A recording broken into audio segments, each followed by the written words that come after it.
Chief Val Daniels here to discuss a recent use of force ruling by the U.S. Supreme Court. In a unanimous ruling on May 15, 2025, the court revived a civil rights lawsuit against Houston area traffic officer Roberto Felix Jr., who fatally shot 24-year-old Ashtian Barnes during a 2016 traffic stop.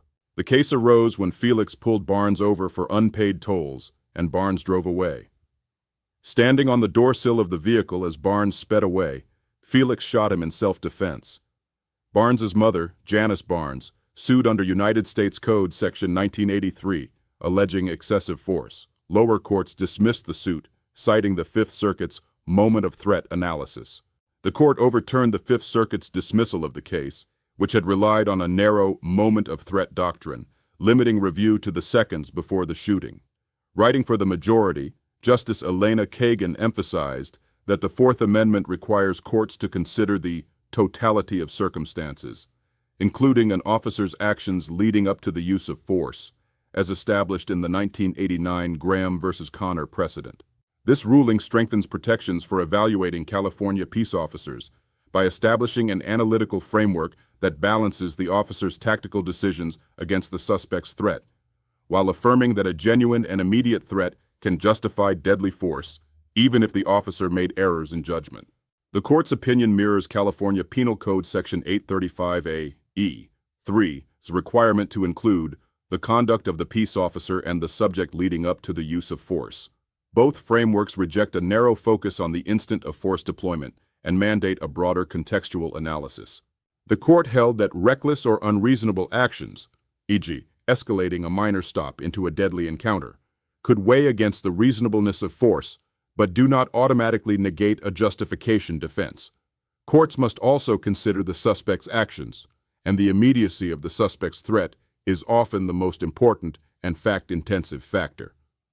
The U.S. Supreme Court rejected this approach, finding it improperly narrowed Fourth Amendment protections. The ruling requires consideration of pre-shooting conduct of both the officer and the suspect in weighing the totality of the circumstances, and sent the case back to the lower court for reconsideration.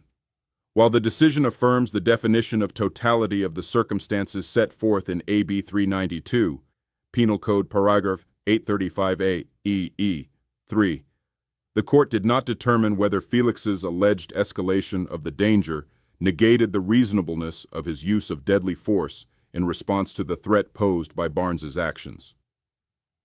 Instead, it left this question for lower courts to address under the broader totality framework.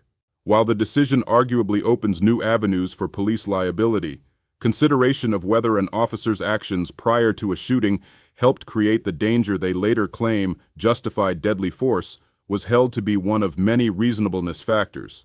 Ultimately, the court issued a narrow ruling about the timing of the totality of the circumstances and expressly declined to address the appropriateness of the provocation rule theory, which had been previously rejected in County of Los Angeles v. Mendez, and which the California legislature had also rejected in amending AB 392. Justice Kavanaugh's concurrence, joined by Justices Thomas, Alito, and Barrett, provided important guidance for assessing the reasonableness of an officer's use of force in response to a fleeing vehicle. His concurrence elaborates on the inherent dangers of traffic stops for police officers, particularly when a driver flees, and emphasizes the need for courts to consider these risks when assessing the reasonableness of an officer's use of force. Highlighting that traffic stops are fraught with danger for officers, he cited historical examples of officers killed or assaulted during such encounters, even for minor violations. He noted that drivers who flee, such as Barnes, amplify these risks by potentially endangering the officer, bystanders, and other drivers.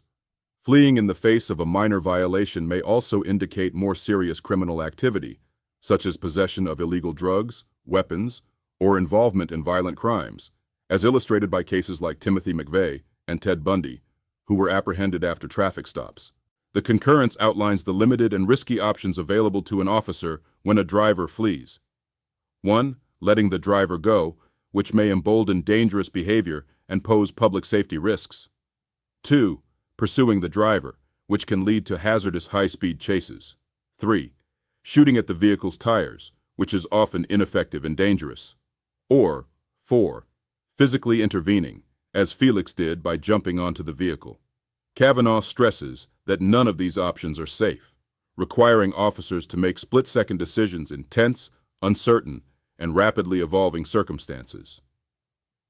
His concurrence underscores the need for judicial sensitivity to the real-world risks officers face, ensuring that the reasonableness analysis reflects the high-stakes nature of such encounters. In conclusion, the Supreme Court's opinion in Barnes v. Felix rejects a rigid provocation rule, and that holding the pre-shooting conduct of the officer is merely one factor in the calculus of reasonableness.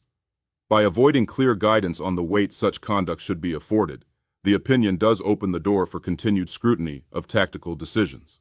However, the concurrence strongly suggests that Felix's tactics may have been within the range of reasonableness and cautions lower courts against both hindsight analysis and failing to apportion significant weight to the risk posed by a suspect fleeing in a vehicle.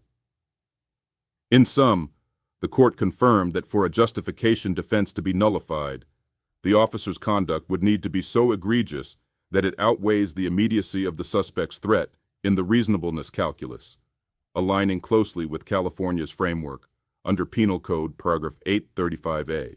I'm Chief Daniels, and that's my legal update on the case of Barnes v. Felix.